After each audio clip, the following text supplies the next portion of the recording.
Today we visit an island that's right on Melbourne's doorstep, an island that most Melburnians never even knew about. Herring Island is a little island oasis tucked away in the heart of Melbourne's Yarra River, an island where art meets nature. Yes, this little gem is only 3 k's from the city centre, and Herring Island is the only island found on the Yarra. Land ho, Captain! Hold on! In 1928, Como Island, as it was first named, due to its proximity to Como Landing, was developed to reduce the risk of the Yarra flooding. It became neglected and a dumping ground for silt dredged from the Yarra, and was eventually leased by the Scouts and later renamed Herring Island after the president of the Australian Scout Association, Sir Edmund Herring. Since the early 70s, a team of management, along with the Friends of Herring Island, began caring for the island, now also with the assistance of Parks Victoria. The park is always open, and for a small fee, the best method is to catch the Parks Victoria punt service from Como Landing between 12 noon and 5 during summer. And to make sure you don't miss out on anything, you want to follow the sculpture trail, which is also accessible to wheelchairs. Here we have Kathy, the wonderful ranger here at Herring Island, and as we've been walking around looking at all the sculptures, you're telling me about your 2 favourites. What's this piece here? Yes, Karen. This piece here is by Andy Goldsworthy, and it is called Can. It's made from Castlemaine slate, and it's a representation of growth. That's what these layers are here, yeah? Yep, that's right, Karen. And it's situated in the centre, more or less the centre of Herring Island, and as people walk the trail, they can view down upon It's quietly hidden, but it's, yeah, once you find it, it's a real treat. It's a great piece. And he's also got 2 sculptures here, so maybe we'll go have a look at the other one. Yep. Great. We've arrived here at the second work from Andy Goldsworthy. This one's called Stonehouse. Tell us a little bit more about this one. Yes, Karen, this one is made from sandstone that's been transported from Dunkeld, and it's a representation of both discovery and concealment.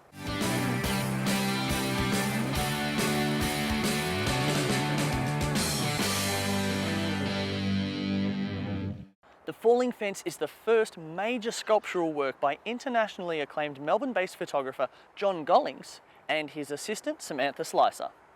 Over time, it merges and absorbs into the landscape. Launched in October 2001, The Falling Fence is the latest permanent addition to the park. During the 1950s and 60s, the Scouts leased the island as a recreational centre. Today, 2 of these Scouts have returned to Herring Island to share some of their stories. Welcome back to your old stomping ground. So we're coming up on the side of the old Scout Hall, and I understand that it's now been redeveloped as the Herring Island Art Gallery, is that right? Yes, it is. We moved out of the building in 1972, and Parks Victoria have done a rebuild. Well, it is so great to see you both in your traditional attire today. Tell us, did you ever get in trouble for not having your shirt ironed properly, or? Yes, I used to get points lost for not having nice creases, or a belt missing, or a scarf missing. David, you were originally involved because your dad was a scout leader here between the 1950s and 1972. Tell us a little bit about that. Yes, he was running Paran District at that stage, and he ran a variety of activities on the island, cooking courses, patrol leader training courses, and I was allowed to bring my patrol as a 14-year-old scout over here and stay for the weekend with my patrol without any adults. Tell us about some of the mischief you might have got up to when no one was really around. Well, one time we were cooking our evening meal, and it was time to heat the baked beans up, and one of the boys put the baked bean can straight on the fire without opening it. And of course it went bang, the beans went everywhere. His name was David Heaney, so thereafter he was called Beanie. Oh, that's a good one, and boys will always be boys, so that's a good story. After advice from local elders, Tanderrum is an Aboriginal installation, which means coming together. As you can see around the outside of the perimeter here, there is 5 symbolic stones, which represent the main 5 clans of the Aboriginals around Metro Melbourne. Mount William greenstone was incorporated in the sculpture because it was used as a trading stone like money many years ago. Mount William is only 1 hour's drive from Melbourne, yet the stone has been found as far afield as the Kimberleys. Kathy, it looks like we've got some new seedlings that have just gone in here. That's right, Aaron. The Friends of Herring Island have just planted some acacia seedlings. How long have the Friends of Herring Island been involved in helping to take care of the place? They've been here on Herring Island since the 1970s. Okay, and they're working in assistance with Parks Victoria now to help with the upkeep of the island, is that right? That's right. On the last Sunday of every month, they get together and come and do some work on the island. So this is an interesting one here, Kathy. What do you call this one? This one's called Steerage and it's by Jill Peck. Right. It's an interesting shape, actually. What's the inspiration drawn from for this piece right here? This piece here is it's inspired by the shape of a ship. Okay. So it's at the pointy end of the island and fits in well. It's got a great perspective, doesn't it? Straight up the Yarra there, facing towards the city. And one thing that I find really interesting about Herring Island is that the artists really encourage you to immerse yourself in the artwork. You can get really up close and personal with the artwork, live it and breathe it, you know? That's right, Aaron. All the pieces here on the island are there for that reason, for everyone to be part of nature with the pieces and as a whole with the park. The great local artist Robert Bridgewater has created this amazing piece in 1999 called The Scaled Stem. The organic work textures highlights the inseparability between notions of nature and culture. From a very early age, artist Robert Jacks, who constructed Ramp, had a very special connection to Herring Island. At just 6 years old, his family moved to a rickety old little house on the banks of the Yarra in Burnley, where he and his mates used to construct rafts and sail up and down the river past Herring Island playing pirates. Herring Island was always the scary, uninhabited and fascinating part of this adventure. The 250-year-old red gum timber came from a fallen tree and creates part of the sculpture which has been wedged into a frame to make a connection between the tranquility of the island and the roar of the hideous traffic on the freeway across the river. The basic walls and floor of the structure has been made with timber from the Murray River area. Robert says it's the most Australian sculpture he's ever made and wants visitors to become part of the sculpture, to walk through it, to experience it, to feel its shapes and its sight and have its touch, making it worn with time and reminiscent of an old rural cattle ramp. Well, as you can see, we've had a wonderful day here on Herring Island in Richmond, and I'm calling out to all Melbourneites to come and experience for themselves. Next up, we check out a couple of the most popular tourist destinations on Phillip Island.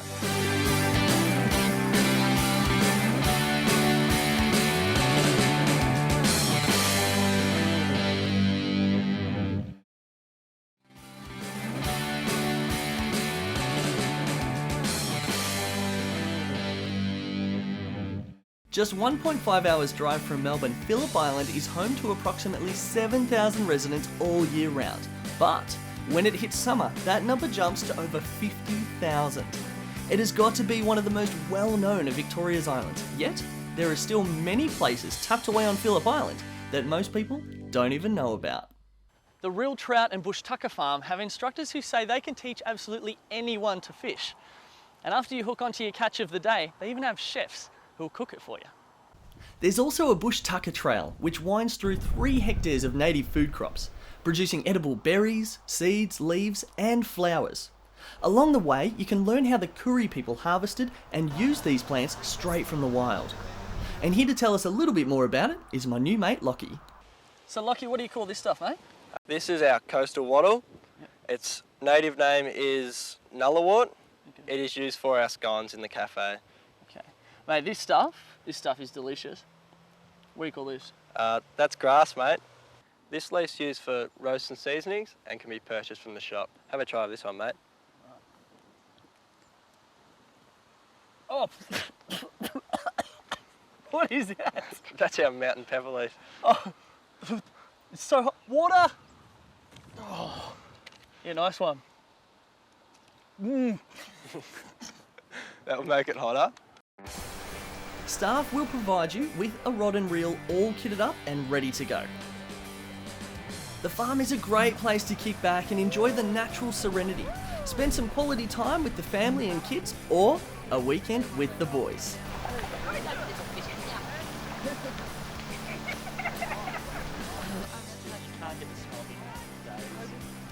Be prepared to roll up your sleeves and get your hands dirty. because it can get a little bit on the smelly side.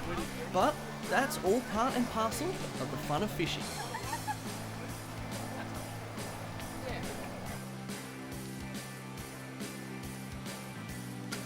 Do you mind if I join in? Of course, come on, Kaz. Okay, thanks.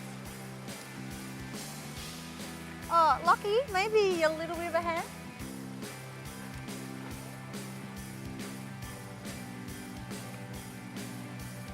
Do you reckon I'm dressed for fishing today? Looking good. Perfect, thank you. When you first enter the farm, you get buckets and unlimited bait.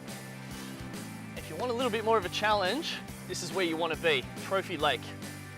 It is a little tougher, but the rewards can be much bigger. Oh, look at this, look at that! Where's yours? Here it is, look, big one. Beginner's luck.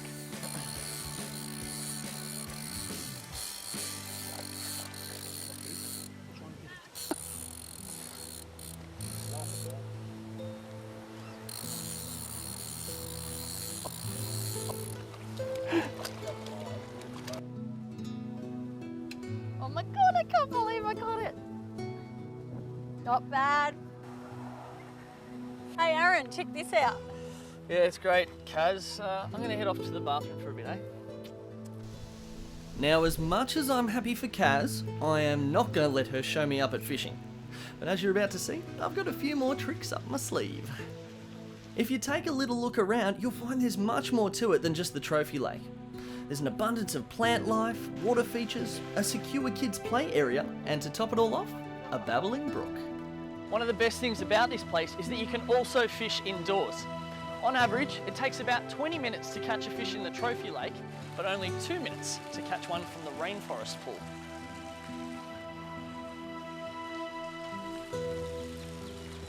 Or sometimes less.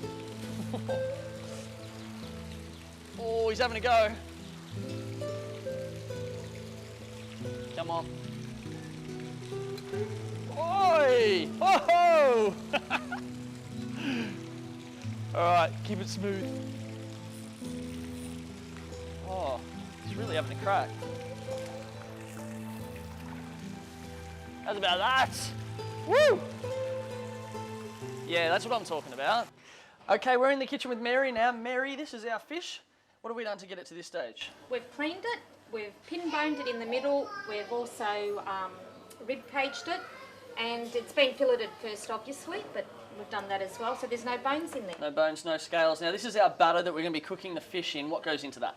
There's flour, there's soda water, and also our lemon myrtle, pure lemon myrtle that we picked from our bush tucker. The bush tucker trail. Yeah, beautiful. And then we grind it down and we use that in there as well. Okay, great. Now what are all these over here?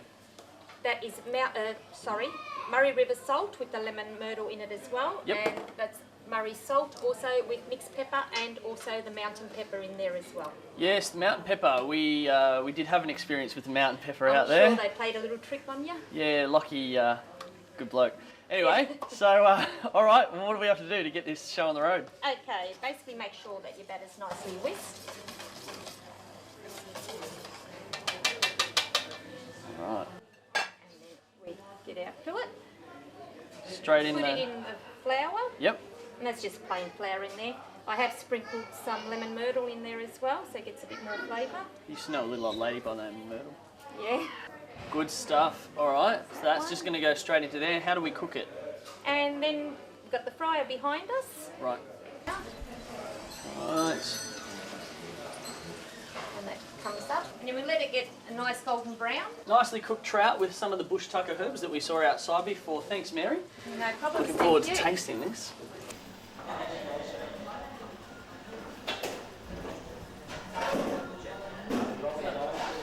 Kaz's been slaving away in the kitchen out there. You got to tell me what you think. All right, see if you're a good cook. Here it is. There you go guys, that's your fillet chips and salad. Thank you. Delicious, thank you. Thank you. All right, go on, get in there. You can try yours too. Yeah.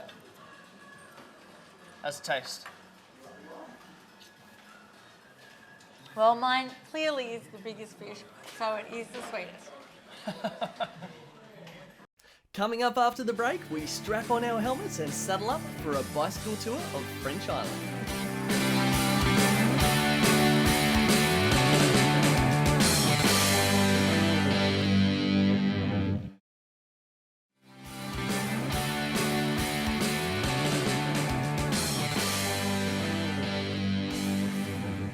Do you ever get sick and tired of visiting the same old coastal tourist attractions just to find yourself in constant traffic?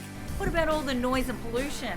Well, come with us right now to French Island, where it is a haven of peace and serenity.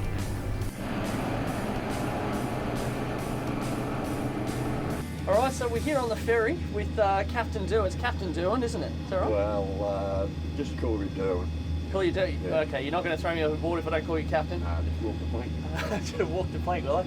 Well, so how long have you been driving the ferry for as we're going across the French Island here? Well, I started in '92 and I've been doing it off and on pretty well full time since then. Yeah, that's right. And do you see many forms of sea life as you're making the trip across? Oh, heaps. Yeah. Had whales last night. Right. Dolphins quite often, and sea eagles. Yeah. Quite good watching them take something straight out of the water. Yeah. Yeah. We're just coming into dock now, so I better let you do your thing, hey? Okie dokie. Cheers. There's plenty of options to get around the island, but unless you're a local, driving cars isn't one of them. You can take a tour bus, you can go on a leisurely walk or a hike, but we're planning to see a little bit more of the island. So, there's no better way to do that than on two wheels. Let's go, guys.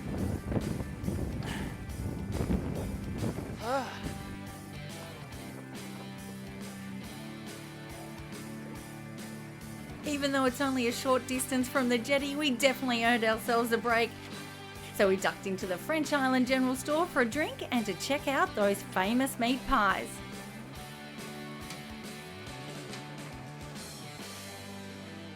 This track on the left, the map says that this one has really good koalas.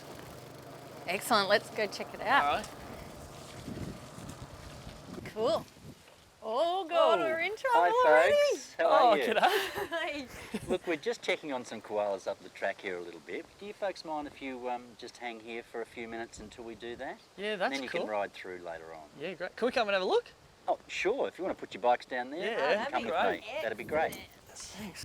So I heard a bit of a rumour that French Island is actually overpopulated with koalas. Is that the case? Well, it is the case, yes. Our population here can double in size every 3 years. That's why we need to take koalas from French Island to other habitat on the mainland to reduce the population. There's one right there. Oh, yeah. Now, Mick, koalas in some parts of Australia are threatened, aren't they? So what makes French Island different to everywhere else? Well, we don't have the disease chlamydia. Yeah. And the habitat is well protected here because 2/3 of French Island is a national park. In Queensland and New South Wales, there's a lot of urban development where koalas live, and so they come under stress when they don't have homes. Mick's told me that the best way to get up close to the koalas is to actually get on one of these cherry pickers. So he's going to take me up for a look. Let's go. When we get a bit closer, what do you think? Are they going to get aggressive? Is there a certain time of the year that... Oh, usually during breeding when it's between spring and summer. But other than that, they're pretty calm, cool, We're and safe at collected. the moment. I'm not Yeah. going to get scratched. That's good. So tell us, Ben, what's one of the most interesting stories you've had up close to one of the koalas here? Oh, when they go to jump from tree to tree, they can sometimes they can think you're a tree as well. When you're up nice and close, but... Especially in this nice bright clothing you've got on. Yeah, unfortunately, with a bit of green, I look a little bit like a tree, but other than that, no, they're a pretty good, cool animal, actually. Fantastic. And none of them have ever been aggressive towards you? Oh, they do when you take them out of their tree, especially the males, but yeah, as I say, just keep clear and don't get too close. That's why we use poles and ropes and stuff like that. But yeah, fair enough. Yeah. Well, we're up nice and close. Thank you so much for getting me up here. That's all right, a pleasure. How about we just park them up over here, and then we'll go suss out. Right, now, Kaz, from 1915 to 1975, this right here was the site of the McLeod prison. I'm told in its heyday it had around about 100 inmates. Interesting fact as well, all of these cells here, they're currently converting into accommodation. And I've been on the Google, because you know how I love to do that. Yes. They actually were the first prison ever to introduce television in the 50s. Lucky. I wonder where we're going to be. Now, well, lovely Melinda at reception told me I'm in 20 and you're in 21. 22, Here 21. we are. This is me. That's Beauty. you. Let's have a look. Oh. Very cosy and authentic. Yeah, they've gone all out. The ceiling's in good nick. This must have been where they tried to get out. Hello. What's yours like? All right, let's go check it out. It's going to be a good night's sleep.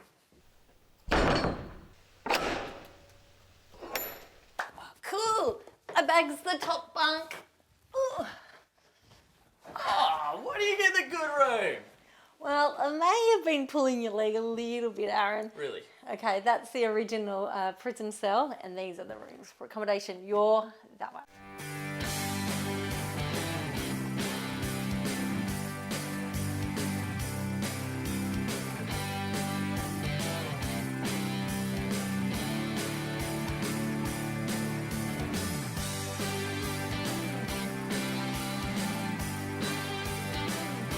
This was known as the Educational Centre and Rec Hall, and they had amazing entertainment, just like this.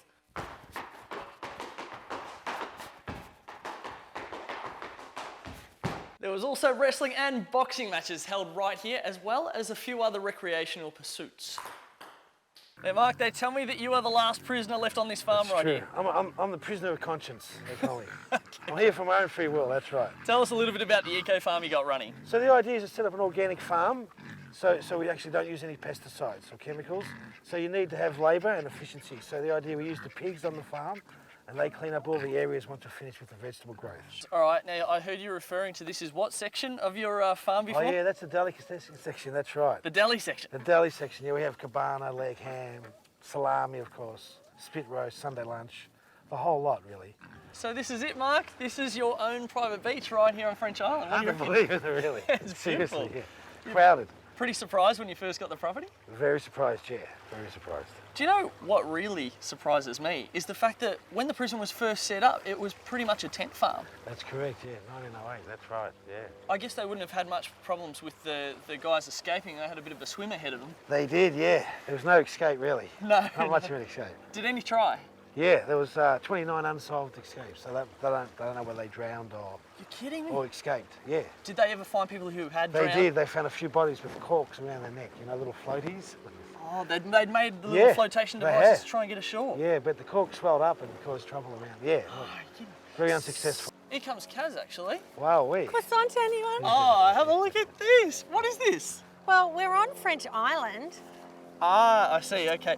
You know, Kaz, it actually is pretty relevant, the fact that you got all the French gear here, because originally George Bass took off past this island thinking it was the mainland, is that right? That's correct, he did. And it was later discovered by a French expedition, so that's why they've called it French Island. So, right on the money. That's correct, well done. Well done.